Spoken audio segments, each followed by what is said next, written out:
السلام علیکم ناظرین کرام، آج ہم حضرت آدم علیہ السلام کی تخلیق سے پہلے کا قصہ بیان کریں گے۔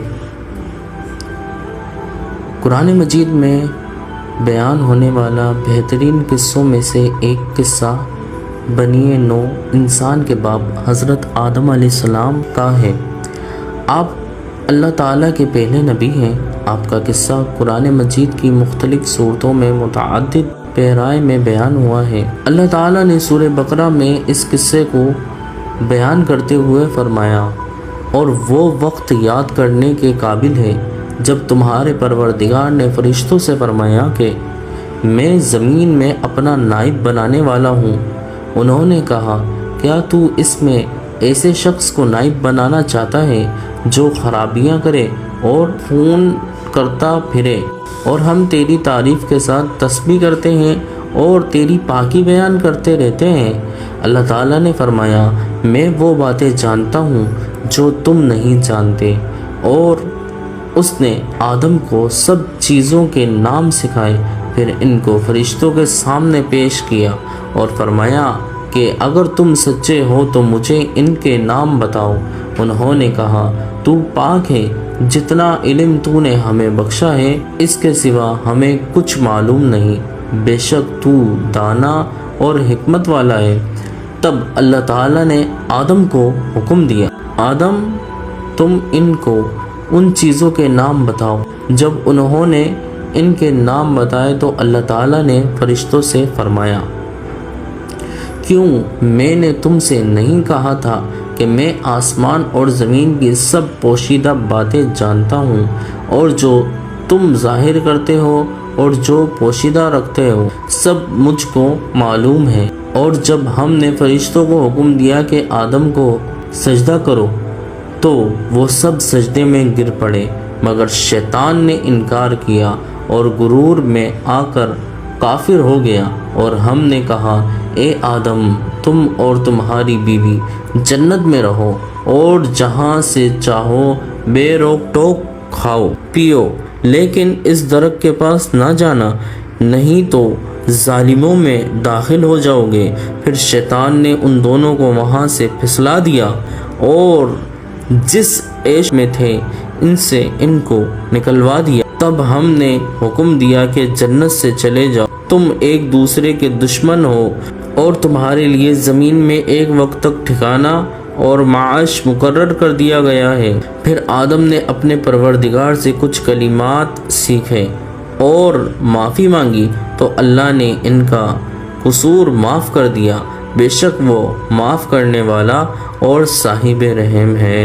ہم نے فرمایا کہ تم سب یہاں سے اتر جاؤ، جب تمہارے پاس میری طرف سے ہدایت پہنچے تو اس کی پیروی کرنا، کہ جنہوں نے میری ہدایت کی پیروی کی ان کو نہ کچھ خوف ہوگا اور نہ وہ غمگین ہوں گے، اور جنہوں نے اس کو قبول نہ کیا اور ہماری آیتوں کو جھٹلایا وہ دوزخ میں جانے والے ہیں اور وہ ہمیشہ اس میں رہیں گے۔ ہم نے ان آیت کی مفصل وضاحت تفسیر میں کر دی ہے، یہاں ہم صرف ان آیات کا مختصر مفہوم بیان کرتے ہیں۔ میں زمین میں خلیفہ بنانے والا ہوں، یعنی اللہ نے آدم علیہ السلام اور ان کی اولاد کی تخلیق کا ارادہ ظاہر فرمایا، جن کی ہر نسل پہلی نسل کی جگہ لے گی، جیسے کہ ایک اور مقام پر فرمایا، اور وہی ہے جس نے تم کو زمین میں اپنا خلیفہ بنایا، اور فرمایا وہ تمہیں زمین میں خلیفہ بناتا ہے۔ یعنی اللہ تعالیٰ نے فرشتوں کو آدم علیہ السلام اور ان کی اولاد کی تخلیق کی خبر دی، جس طرح کسی بھی عظیم کام کو وجود میں لانے سے پہلے خبر دی جاتی ہے۔ فرشتے آدم علیہ السلام کی تخلیق کے بارے میں مزید معلومات اور اس کی حکمت جاننے کے خواہش مند تھے، اس لیے انہوں نے عرض کی، کیا تو اس میں ایسے شخص کو نائب بنانا چاہتا ہے جو خرابیاں کرے گا اور خون بہائے گا؟ اس سوال کا مقصد نہ تو اللہ تعالیٰ پر اعتراض کرنا تھا، نہ بنی آدم کے مقام و مرتبے کا انکار مقصود تھا، اور نہ انہیں انسانوں سے حسد تھا، جیسا کہ بعض لوگوں کو غلط فہمی ہوئی ہے، بلکہ اس سوال کا مقصد محض اس کی حکمت معلوم کرنا اور مزید معلومات حاصل کرنا تھا۔ حضرت قتادہ رضی اللہ عنہ نے فرمایا، فرشتوں کو معلوم تھا کہ یہ صورتحال پیش آنے والی ہے، کیونکہ انہوں نے آدم علیہ السلام سے پہلے زمین میں آباد ہونے والی مخلوقات مثلاً جنات کے حالات دیکھے تھے۔ حضرت عبداللہ بن عباس رضی اللہ عنہ نے فرمایا، جن آدم علیہ السلام سے 2000 سال پہلے زمین پر آباد تھے، انہوں نے قتل و غارت کی تو اللہ تعالیٰ نے فرشتوں کا لشکر بھیج دیا، جنہوں نے ان فسادی جنوں کو سمندروں کے دور دراز جزیروں کی طرف دھکیل دیا۔ اس تجربے کے پیش نظر انہوں نے کہا، اور ہم تیری تسبیح، حمد اور پاکیزگی بیان کرتے ہیں۔ اس کا مطلب یہ ہے کہ ہم ہمیشہ تیری عبادت کرتے ہیں، ہم میں سے کوئی بھی تیری نافرمانی نہیں کرتا۔ اگر انسانوں کی تخلیق کا مقصد یہ ہے کہ وہ تیری عبادت کریں تو ہم موجود ہیں، جو دن رات کسی کوتاہی یا اکتاہٹ کے بغیر تیری عبادت میں مشغول رہتے ہیں۔ اللہ تعالیٰ نے فرمایا، جو کچھ میں جانتا ہوں تم نہیں جانتے، یعنی مجھے ان کی تخلیق کی وہ حکمت معلوم ہے جو تم نہیں جانتے، یعنی ان میں نبی، رسول، صدیق، شہداء اور نیک لوگ پیدا ہوں گے۔ حضرت آدم علیہ السلام کی فرشتوں پر علمی برتری۔ اس کے بعد اللہ تعالیٰ نے فرشتوں پر آدم علیہ السلام کی علمی فوقیت واضح فرمائی۔ چنانچہ ارشاد ہے، اور آدم کو تمام نام سکھا دیے۔ حضرت عبداللہ بن عباس رضی اللہ عنہ نے فرمایا، اس سے مراد ان چیزوں کے نام ہیں جن سے لوگ ان چیزوں کو پہچانتے ہیں اور ایک دوسرے کو اپنی بات سمجھاتے ہیں، یعنی وہ چھوٹی بڑی اشیاء جن سے روزمرہ زندگی میں واسطہ پڑتا ہے، مثلاً انسان، حیوان، زمین، میدان، سمندر، پہاڑ، اونٹ، گدھا وغیرہ۔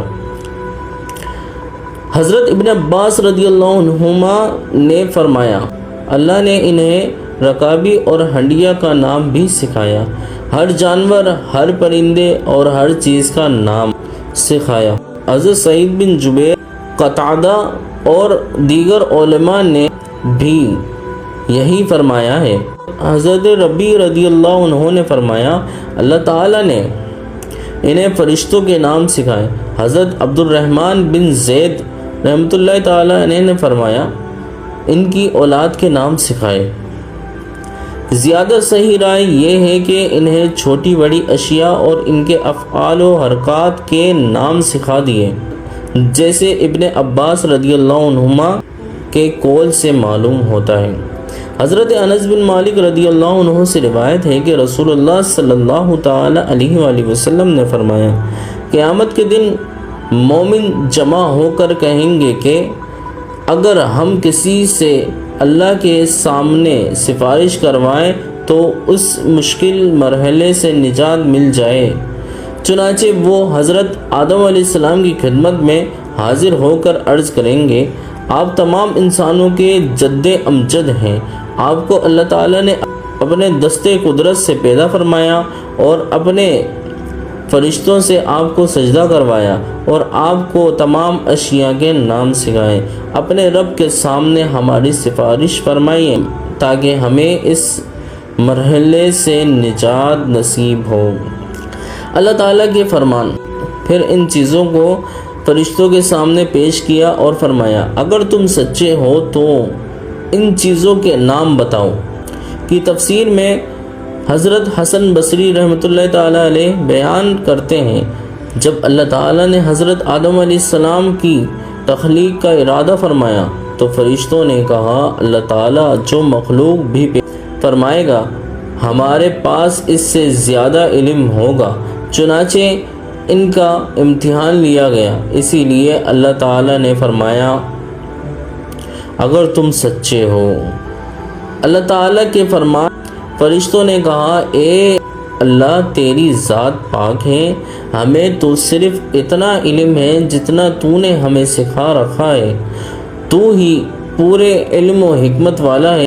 کا مطلب یہ ہے اے اللہ تو پاک ہے، کوئی بھی تجھ سے علم حاصل نہیں کر سکتا سوائے اس کے جو تو نے انہیں سکھایا، جیسا کہ دوسرے مقام پر ارشاد ہے، اور وہ اس کے علم میں سے کچھ بھی حاصل نہیں کر سکتے مگر جو وہ خود دینا چاہے۔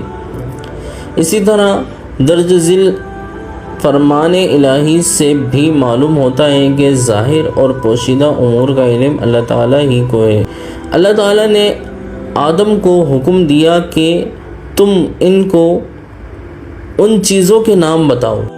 جب حضرت آدم علیہ السلام نے ان کے نام بتائے تو اللہ تعالیٰ نے فرشتوں سے فرمایا، کیوں میں نے تم سے نہیں کہا تھا کہ میں آسمان اور زمین کی سب پوشیدہ باتیں جانتا ہوں، اور جو تم ظاہر کرتے ہو اور جو پوشیدہ کرتے ہو سب مجھ کو معلوم ہے۔ ایک قول کے مطابق میں جانتا ہوں جو تم ظاہر کرتے ہو سے مراد فرشتوں کا یہ کہنا ہے، کیا تو زمین میں وہ مخلوق پیدا کرے گا جو اس میں فساد کرے؟ اور جو تم چھپاتے ہو اس سے مراد ابلیس کا اپنے دل میں تکبر کا جذبہ رکھنا اور حضرت آدم علیہ السلام سے افضل ہونے کا خیال ہے۔ حضرت سعید بن جبیر، مجاہد اور ابن جریر رحمہم اللہ کی یہی رائے ہے۔ دوسرا قول یہ ہے کہ فرشتوں کے اس خیال کی تردید مراد ہے کہ اللہ تعالیٰ کوئی ایسی مخلوق پیدا نہیں فرمائے گا جو ہم فرشتوں سے زیادہ علم والی اور زیادہ معزز ہو۔